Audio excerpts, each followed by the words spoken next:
Menga bir ikkitasi ertakchi qiz deb ism qo'yib olishibdi. Ertakchi qiz bo'lsam, ertakchi qiz bo'la qolayda, lekin meni ertaklarim hammasi bu o'zimning hayotimdan olingan. Qani unda bugungi ertagimizni boshladi. Bir bor ekan, bir yo'q ekan. Qadim zamonlarda Deliya degan qiz bo'lgan ekan. Bu Deliya degan qiz kichkinalikda qo'y boqib yurganda juda ham ko'p niyat qilgan ekan. U qilgan niyatlaridan biri qaynotam yo'q bo'lsin, yetim bolaga turmushga chiqay degan ekan. Rostdan ham yetim bolaga turmushga chiqib qopti.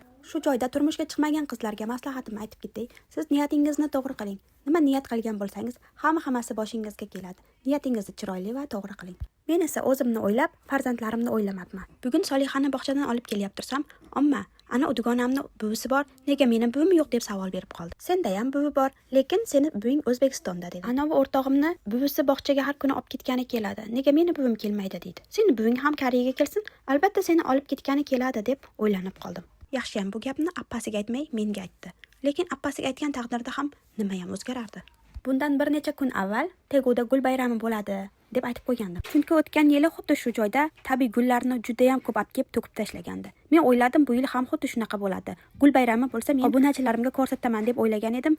Yo'q, unday bo'lmadi. Bunaqa ko'p gullar yo'q. Odamlar esa havo almashtirib sayrga chiqib yurganga o'xshaydi. Aksiga olib o'sha kuni odamni uxlatib qo'yadigan havo bo'ldi.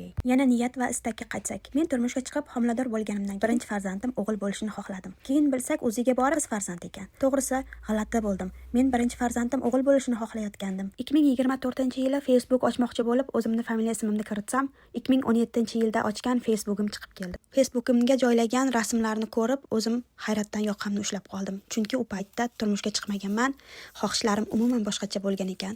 Birinchi farzandim qiz bo'lishini xohlagan ekanman va hamma rasmlarni qiz bolani rasmi bilan joylab, tagiga qiz xohlayman deb yozib chiqqan ekanman. Turmushga chiqmay turib qilgan niyatlarim, xohishlarim, istaklarim hammasi amalga oshayotgan ekan. Turmushga chiqib, umuman xohishim o'zgarib qolganini va u amalga oshmay qolganini his qildim.